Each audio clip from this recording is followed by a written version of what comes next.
memiliki roh Tuhan, agar kita bisa finish strong, kita memiliki firman Tuhan yang menuntun setiap langkah kita, saudara. Yang ketiga, kita juga dapatkan anugerah Tuhan. Anugerah Tuhan yang memampukan kita untuk selalu hidup di dalam kebenarannya. Dulu saya nggak terlalu ngerti ya tentang anugerah ini gimana. Bahkan orang menganggap pengajaran tentang anugerah kebenaran itu terlalu easy, terlalu mudah, terlalu gak masuk akal gitu.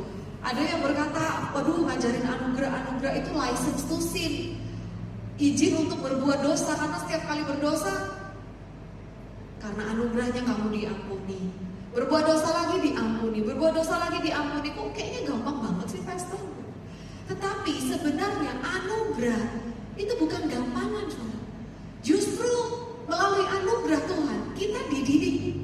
Titus 2 ayat 16, anugerah itu mendidik kita supaya meninggalkan kefasikan, meninggalkan keinginan duniawi, hidup bijaksana, saleh pada masa sekarang ini.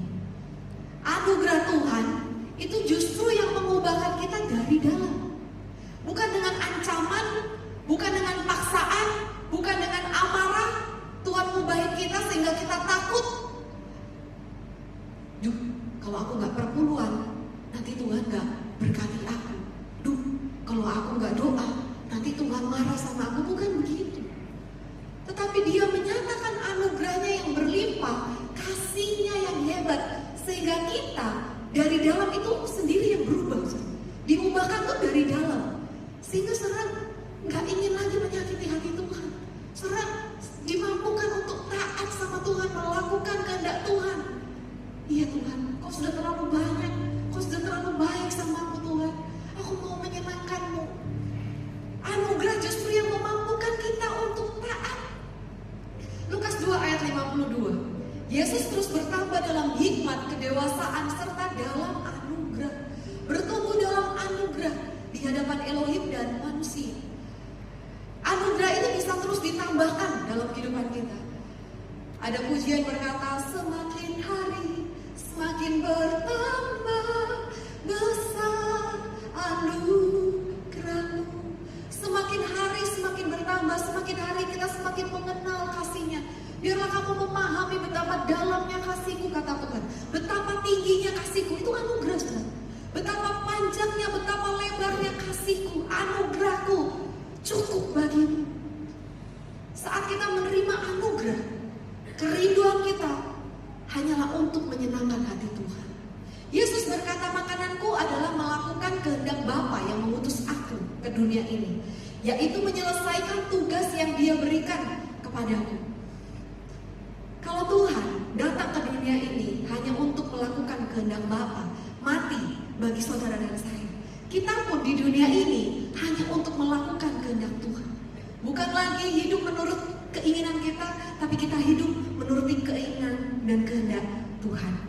Kolose 4 ayat 12. Epafras, seorang dari antara kamu, hamba Kristus yang selalu berjuang dalam doa untuk kamu, supaya dapat berdiri teguh, dewasa, dan dipenuhi dengan segala kehendak Elohim. Keinginan saudara itu diubahkan sama Tuhan. Gak ada lagi keinginan-keinginan yang keinginan sendiri. Seperti tadi Rasul Paulus udah diubah. Keinginannya Tuhan yang menjadi keinginan saudara. Rancangannya Tuhan menjadi rancangannya saudara, rencananya saudara. Kerinduannya Tuhan menjadi kerinduannya saudara. Sudah diubahkan dari dalam. Itulah cara kerja anugerah. Penyertaan-Mu Tuhan.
Roh Tuhan diberikan bagi saudara dan saya menjadi jaminan sehingga kita tetap berdiri teguh di dalam Tuhan. Yang kedua, ada firman Tuhan yang terus disampaikan dalam kehidupan kita sehingga iman kita bangkit. Kita bisa tahu kehendak Tuhan. Kita dituntun dalam kebenarannya. Dan kita tidak terombang-ambingkan dengan banyak pengajaran. Kita nggak bingung lagi. Sehingga kita bisa finish strong. Yang ketiga, anugerahnya dicurahkan bagi kita. Sehingga kita dimampukan untuk memiliki kerinduan menyenangkan hati Tuhan. Memiliki kerinduan untuk mengikuti kehendak Tuhan. Tuhan, hidupku bukannya aku lagi, tapi Engkau yang hidup di dalamku.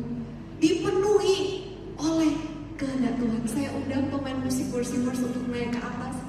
Saudara melihat, dan sebagai kesimpulannya di sini Tuhan Yesus sudah memberikan teladan yang sempurna. Dia setia sampai akhir. Di mana Tuhan melakukan kehendak Bapa di atas kayu salib, Dia berkata, sudah selesai. Yesus sudah melakukan dan menyelesaikan semuanya. Tetelestai, it is finished. Mari saudara dan saya juga dimampukan Tuhan to finish strong. Ada quotes, boleh ditampilkan.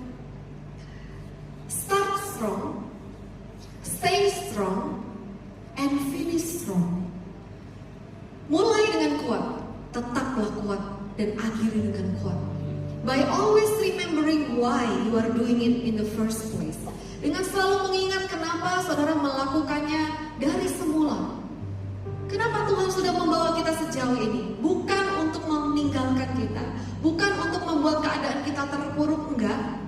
Tapi kalau Tuhan sudah membawa kita sejauh ini, supaya kita lebih lagi memahami kesetiaan yang besar dalam kehidupan kita.